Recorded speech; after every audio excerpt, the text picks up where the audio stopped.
je me suis demandé si le titre du film, c'était pas un jeu de mots en anglais, vous savez, To Me, de moi. Enfin, enfin bref, voilà quoi. C'est pas le cas, c'est un film français.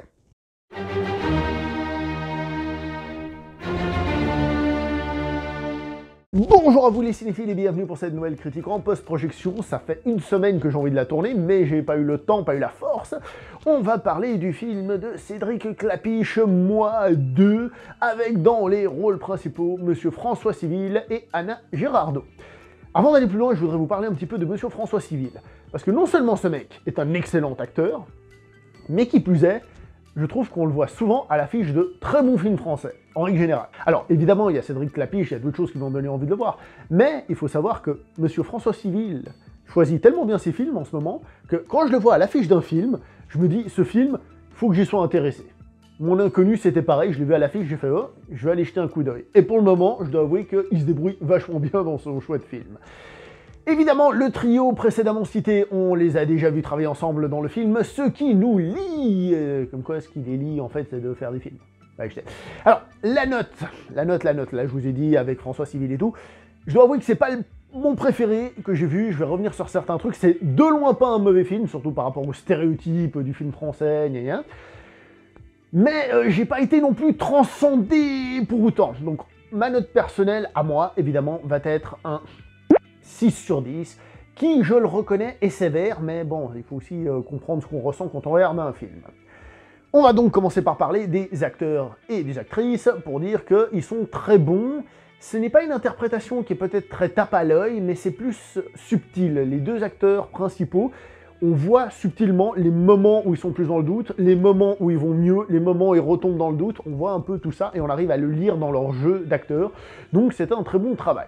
Certains acteurs secondaires comme Camille Cotin n'est pas extraordinaire, mais bon, ça on va dire, on le savait déjà, des fois ça dépend dans quel film ça passe.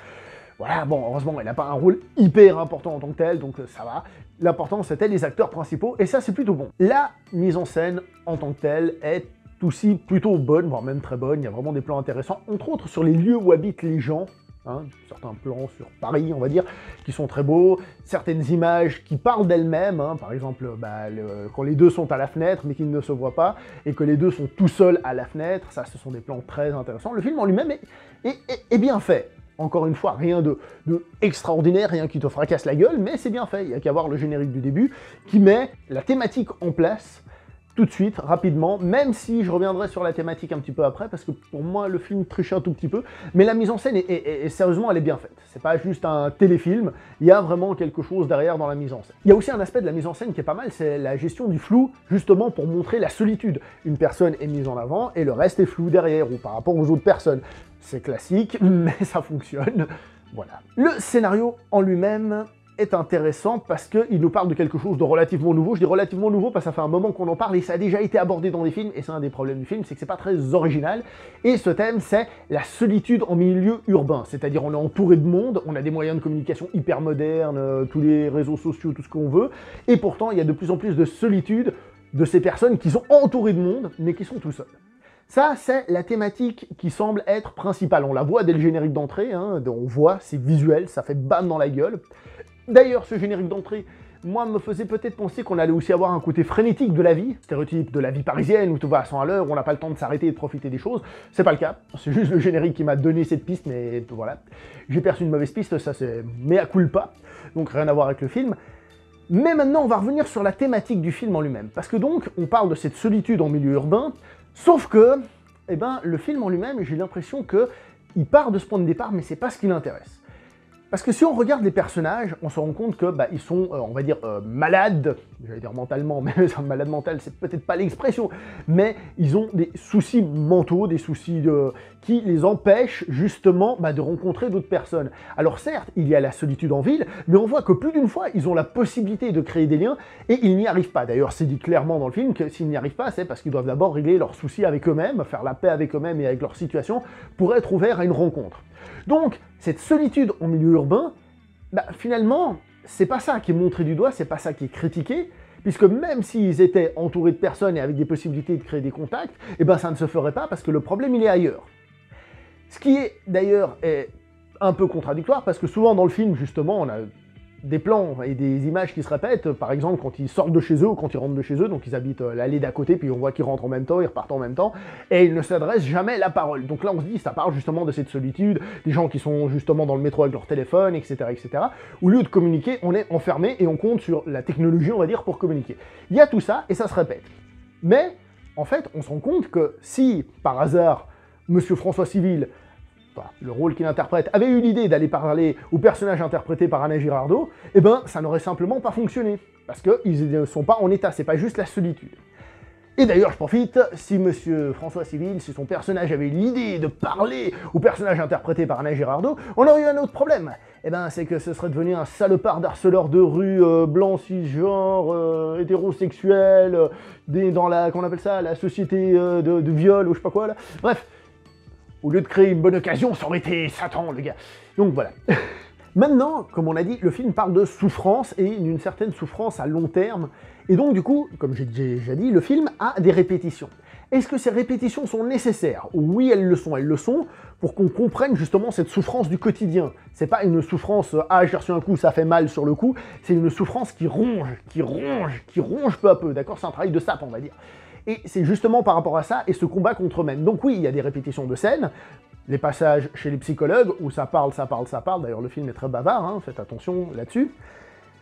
Et oui, on a ces répétitions, elles sont nécessaires. Est-ce qu'on aurait pu faire la chose autrement? Sans doute, évidemment, mais il y a une logique derrière. Est-ce que cette logique est jouissante? Ça veut rien dire. Est-ce que cette logique est jouissive? Non, justement, mais on trouve une explication logique. Ça aurait sans doute pu être fait autrement et mieux, mais on a ce qu'on a. Le film est une comédie dramatique, chose assez classique dans le panorama du cinéma français, dans l'image qu'on a du cinéma français. Et est-ce qu'on rigole dans le film? Personnellement, plutôt au début. Au début, j'ai trouvé qu'il y avait des scènes bien drôles, et plus on avance, plus j'ai ressenti l'aspect dramatique. Aussi, le fait qu'il y ait ces répétitions et le fait que le film soit très bavard, ce qui fait que justement, ça m'a peut-être pas autant captivé que je l'aurais voulu, j'ai trouvé ça moins drôle. Dans la salle, j'ai senti que ça rigolait moins aussi, que le début était plus fun, et après, ça rigolait moins. Peut-être est-ce une intention du réalisateur, justement, de commencer à nous faire rire, entre guillemets, du malheur des autres, hein, pas pour se moquer d'eux, évidemment, mais pour aussi rire de son malheur à soi, indirectement, et que peu à peu, il y a l'autre qui prend la relève. Je sais pas, en tout cas c'est la sensation que moi j'ai eue, et personnellement du coup j'ai trouvé que le film se faisait un peu long, parce que ce drame-là n'est pas un drame que j'ai trouvé spécialement touchant, spécialement émouvant, c'est pas un de ces films que tu sors, t'es complètement bouleversé, et c'est là où est pour moi un peu le souci, personnellement, évidemment après ça dépend de tout le monde, hein, mais j'ai trouvé que ça fonctionnait pas si bien que ça. Juste une petite parenthèse pour le personnage de l'épicier que j'ai trouvé vachement fun, lui par contre. Et si on regarde les scènes à l'épicerie, justement, ce sont des scènes qui se répètent. Pas toujours exactement la même, évidemment, hein, comme toutes les scènes, il y a une petite variante, un petit truc, un petit machin, mais il y a quand même cette sensation de répétition. Comme quoi, voilà. Donc, pour faire simple, est-ce que je conseillerais ce film, moi, personnellement? Moi, personnellement, je dirais que c'est un film intéressant, par rapport au stéréotype film français, long, chiant, comédie, mais on n'est pas là-dedans, mais on n'est pas non plus hyper loin. Je dirais que c'est une version très bien faite de ce genre de choses. Après, ça dépend du genre de public que vous êtes. Comme j'ai dit, c'est très bavard, hein, ça se base beaucoup sur les dialogues. Les dialogues ne sont pas forcément négatifs. Là, ça peut peut-être être un petit peu long, un petit peu redondant. Voilà. Soyez prévenus. Après, le réalisateur, il a quand même une petite réputation, donc peut-être que c'est votre genre, donc n'hésitez pas. Voilà. Moi, je vais m'arrêter là pour cette vidéo. Je vais pas aller beaucoup plus loin, parce que c'est un film, comme vous voyez, il m'a fallu une semaine... Enfin, c'est surtout que j'ai pas eu le temps et pas la force, mais malgré tout, une semaine qui est passée, et du coup, j'ai pas réussi à en tirer plus de choses par rapport à mon ressenti sur ce film. Donc je vais m'arrêter là, n'oubliez pas de liker, commenter, partager, on se voit prochainement pour une prochaine vidéo. Jusque là, portez-vous bien, ciao tout le monde.